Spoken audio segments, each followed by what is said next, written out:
Hello दोस्तों and welcome back to our channel. अच्छा दोस्तों, क्या आपने कभी दुनिया का सबसे छोटा शहर देखा है?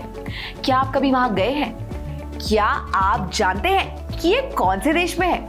नहीं जानते होंगे। अरे तो हम किस लिए बैठे हैं? हम आज आपको दिखाएंगे दुनिया का सबसे छोटा शहर। भाई हम तो काफी खुश हुए ये देखकर। हम जा रहे हैं वही बसने। उसको देखने के बाद ना हम रह नहीं पाएंगे।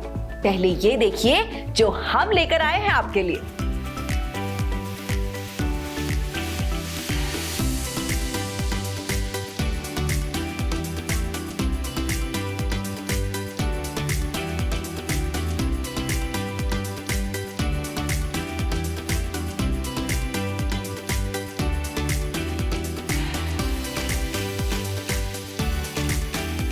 अब आप सोच रहे होंगे ना कि क्या हम लगा रखा है, पागल वागल तो नहीं होगी ये लड़की, है ना? ये आया होगा आपके दिमाग में, पर बाबा हम ही तो है इस छोटे से टाउन का नाम। जी, दुनिया के सबसे छोटे से शहर का नाम है हम। अब ये आपको मिलेगा कहाँ? तो सुनिए, इसके लिए आपको कहाँ जाना पड़ेगा? आपको जाना पड़ेगा क्रोएशिया, क्योंकि यही तो है ये छोटा सा हम। जितना इसका साइज है उतना ही इसका नाम है, सबसे छोटा। The tiny town on top of a hill is thought to be the smallest town on the planet. इस जगह की population है around 20 to 22 या maybe 28 people, depending on whom you ask and what time of year it is. ये इतना छोटा है कि इसका नाम गिनीज बुक ऑफ रिकॉर्ड में भी शामिल किया गया है। सबसे खास ये है कि इस छोटे से टाइनी से शहर में सिर्फ 2 स्ट्रीट्स हैं और कुछ घर हैं। लेकिन इस छोटे से शहर की हिस्ट्री और यहाँ पर मौजूद चीजें इस छोटे से नन्हे से टाउन को काफी चार्मिंग बना देती है। साल 1102 में इस नन्हे मुन्ने टाउन का नाम था कोल, क्योंकि ये हिल्स पर मौजूद था। इसलिए उस समय इसे सिर्फ एज अ वॉच टावर की तरह यूज किया जाता था, ताकि अटैकर्स पर नजर रखी जा सके। अच्छा, जो लोग यहाँ पर रखे गए थे ना, वो लोग धीरे धीरे करके अपने परिवार को यहाँ पर लाने लगे और देखते ही देखते ये एक छोटा सा टाउन बन गया। Fast forward to the present day, this town paints a picture of a truly idyllic town जो शहरी chaos, भीड़ भाड़ और तड़क भड़क से कोसों दूर है। तो अगर आप स्ट्रेस फ्री लाइफ चाहते हैं तो यहाँ जाकर बस जाइए। हम might be smaller than literally everywhere else, but इसके पिटारे में काफी कुछ है। फर्स्ट ऑफ ऑल ये एक हिस्टोरिक टाउन है। यहाँ का टाउन हॉल, यहाँ का चर्च, यहाँ की कई बिल्डिंग्स को सालों से प्रिजर्व करके रखा गया है।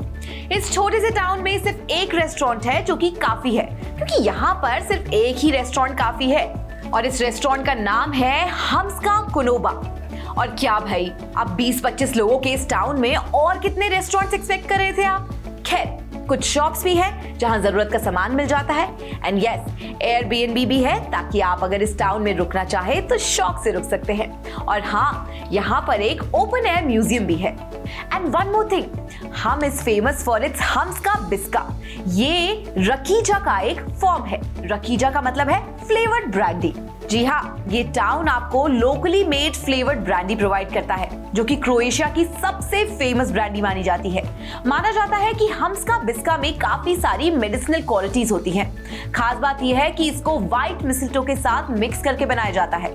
सिर्फ हम्सका बिस्का ही नहीं, यहाँ पर जितनी भी तरह की ब्रांडीज मिलती है, सब में कुछ ना कुछ मेडिसिनल क्वालिटीज तो होती ही है। क्या आप जानते हैं यहाँ की बिस्का इतनी यूनिक क्यों होती है? Because they make it with an old recipe originating from हम, और ये रेसिपी तकरीबन 2000 साल पुरानी है। यहाँ पर यानी कि हम में एक ग्रापा नाम का फेस्टिवल भी होता है, where brandy producers from all over Istria present their homemade products। ये फेस्टिवल हर साल अक्टूबर में मनाया जाता है। लेकिन हाँ, ये जो बिस्का है ना, इसको जरा हिसाब से पिएंगे तो ही ये मेडिसिनल क्वालिटीज के फॉर्म में काम करेगा ना। ये नहीं कि भैया ब्रांडी का नाम सुनते ही लपक लिए। Along with trying Hum's famous Bisca brandy, you can also enjoy various local delicacies like truffle products, olive oil, various wines and signature dishes like fuzi and crostule, and unique drinks like Istarska Supa, which is Istrian soup. हम जाने का सबसे अच्छा time है spring, summer and autumn. इस दौरान यहाँ का मौसम सबसे अच्छा होता है। You can reach Hum by car in about 1 hour from Rovinj और Pula। यूजुअली लोग यहाँ पर सुबह से लेकर शाम तक के लिए आते हैं और इतने में ही ये पूरा टाउन आराम से घूम लेते हैं। But can you imagine staying overnight and waking up and strolling in the empty streets of world's smallest town early in the morning must be quite a unique experience. इस टाउन के end point पर एक bench लगाई गई है जहाँ पर अगर आप बैठेंगे तो आपको ग्रीनरी और जंगल दिखेंगे। यहाँ का व्यू इतना खूबसूरत है कि यहाँ बैठकर आप अपने आप को खोया खोया सा महसूस करेंगे। तो सोच क्या रहे हैं? चलो इस बार तो समर वेकेशंस निकल गई, लेकिन अगले वेकेशंस में दोबारा से डेस्टिनेशन सर्च करने में अपना वक्त खराब मत करना। भाई मैंने बता दिया ना, आंख बंद करके पहुंच जाना। चलिए लेते हैं आपसे विदा and I will see you in the next one. Bye bye. श्रेष्ठ भारत पर खबरों से जुड़े रहने के लिए चैनल को सब्सक्राइब और लाइक करें, बेल आइकन दबाएं और देखते रहें श्रेष्ठ भारत।